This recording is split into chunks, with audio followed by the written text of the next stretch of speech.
Ini adalah video ketiga, masih di nutrisi, yaitu pengukuran panjang badan. Jadi ada panjang badan berarti pada bayi. Nanti kalau tinggi badan itu pada orang dewasa ya, kepada anak-anak. Karena masih sama dengan nutrisi, ya pasti diagnosanya risiko gangguan pertumbuhan, defisit nutrisi, pertumbuhan keluarannya itu pasti status pertumbuhannya membaik, kemudian risiko defisit nutrisi ya. Itu adalah luaran yang kita butuhkan dari pasien dengan masalah nutrisi. Nah, yang pertama tahap tentu yang kita lewati adalah tahap pra-interaksi. Mencuci tangan, kemudian ada pemeriksaan program terapinya, baik melalui mengecek nama di statusnya pasien, kemudian waktu pelaksanaannya, kemudian jam pelaksanaannya itu harus tepat, kemudian masuk di tahap interaksi. Nah, di sini kita berinteraksi pada siapa? Pada keluarga si bayi ya tentunya, karena kan kita mengukur berat badan bayi. Jadi seperti biasa, selamat pagi gitu ya, kita harus ramah. Selamat pagi, boleh saya tahu nama adiknya siapa gitu ya, tapi harus ada orang tuanya ya. Siapa nama adiknya? Kemudian kita cek lagi gelangnya, kalau dia adalah pasiennya kita cek gelangnya, nomor RM-nya, memastikan bahwa bayi ini benar bernama misalnya Mira gitu ya. Cek lagi. Oke, setelah itu kita tanya bagaimana tadi malam adiknya, tidurnya seperti apa, ada keluhan atau tidak pada adiknya, ada sama adik Mira seperti apa. Setelah itu kita memperkenalkan diri. Ibu, nama saya Ibu Nilu, perawat Nilu. Saya nanti kerja di ruangan ini dari jam 7 pagi sampai jam 2 siang. Jadi hari ini saya akan melakukan pengukuran panjang dari adik untuk kita mengetahui nutrisi adik ini dalam kondisi baik atau buruk seperti itu. Kemudian menanyakan keluarga kalau ada pertanyaan yang ingin ditanyakan mengenai kegiatan atau tindakan yang akan kita berikan. Jika tidak ada, kita akan tutup sampiran, kita berikan privasi kepada pasien kalau ada banyak keluarga atau banyak orang-orang di sekitarnya. Tutup pintu, seperti itu cara menjaga privasi pasien. Kemudian sebelum melakukan tindakan, selalu kita akan awali dengan doa. Oke, kita masuk di tahap kerja. Nah, di tahap kerja sama seperti awal ya, beberapa video yang sudah kita nonton atau yang sudah saya buat, tetap kita mengidentifikasi pasien ya, dari namanya, dari dua jadinya, dari verbal misalnya kita tanyakan siapa nama adiknya, kemudian kita lihat juga gelangnya pasien. Jadi sama antara nama yang disebutkan dengan gelang yang ada pada pasien. Kemudian kita jelaskan tujuan dan langkah-langkahnya. Jadi jelaskannya bukan pada bayinya, tapi pada orang tuanya. Ibu mau diukur bayinya, mau dilihat berapa tingginya atau berapa panjang badan bayinya ya. Kemudian siapkan alat dan bahannya. Jadi alatnya di sini sih sebenarnya cuma mistar aja ya, mistar pengukur atau meteran pengukur. Kalau di puskesmas atau di biasanya yang sudah rumah sakit besar sudah ada pengukuran yang otomatis ya.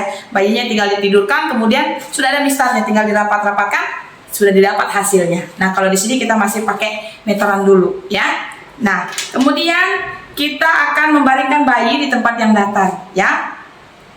Di tempat yang datar kita baringkan dengan sangat baik sehingga hasil pengukurannya bagus. Kemudian lepaskan sepatu, ada biasa bayi pakai bendo, itu dibuka semua ya. Jadi pastikan bahwa tidak ada pengalas dan tidak ada hiasan kepala. Kemudian kita akan mulai mengukur ya. Jadi pengukurannya adalah meterannya ini ditempel dari ujung kepala sampai kakinya. Kakinya itu difleksi. Fleksi itu artinya lurus begini ya. Jadi lurus ke atas seperti ini. Jadi kita minta tolong ke ibunya untuk bantu tekan lututnya sehingga kakinya ini bayi ini lurus. Karena kakinya bayi biasa sedikit fleksi ya. Jadi kita luruskan jadi seperti ini. Ini karena bayinya seperti boneka, jadi kita lihat saja ya. Kita bisa membayangkan ya. Oke, kita miringkan bayinya, kemudian kita tempel di ubun-ubun kepala bayi. Kemudian ibu minta bantu ibunya ya, luruskan kakinya bu, kemudian kaki bayi harus fleksi. Jadi diukur di tumit bayinya ya, diukur di tumit bayinya. Kemudian kakinya difleksikan. Lututnya diluruskan. Yang difleksikan adalah kaki bawahnya ya, telapak kakinya harus berdiri. Kemudian letakkan sampai di tumit. Kemudian kita lihat ternyata ukurannya adalah 50 cm. Demikian ya. Oke, kita rapikan bayinya. Kita bisa berikan ke ibunya, bayinya kalau sudah selesai kita berikan ke ibunya. Kemudian jika perlu kita jelaskan bahwa panjang badan bayinya ada di angka 50 cm. Jadi seperti itu. Kemudian kita lakukan cuci tangan. Setelah itu kita dokumentasikan. Sebelumnya kita masuk di tahap terminasi. Ibu, sudah selesai saya melakukan pengukuran. Bagaimana setelah lihat panjang bayinya? Jadi bukan tanya bayinya, bagaimana perasaannya, bukan ya. Jadi tanya, gimana ya, sudah semakin panjang bayinya ya, berarti ada pertumbuhan pada bayi ibu. Jadi tetap dikasih nutrisi yang baik, terutama ASI. Misalnya kita berikan edukasi reinforcement positif ya. Dan dikasih ASI, kemudian dirawat bayinya sehingga pertumbuhan dan perkembangannya menjadi baik. Oke Ibu, kalau ada yang mau ditanyakan? Kalau tidak, ya oke. Kalau tidak ada yang ditanyakan, nanti saya akan kembali lagi ya. Kembali lagi untuk mengecek kondisi bayi Ibu. Nah, oke. Ibu dijaga baik bayinya, diberikan istirahat, diberikan ASI. Sampai di sini saja. Nanti kalau butuh saya boleh tanya ke ruang perawatan, saya ada di sana. Oke, selamat beristirahat dengan bayinya. Permisi, kemudian kita tinggalkan. Kemudian kita mencuci tangan. Setelah itu kita lakukan dokumentasi. Apa yang didokumentasikan tadi? Masih sama. Tentunya pastikan dokumentasi itu ada di statusnya pasien ya.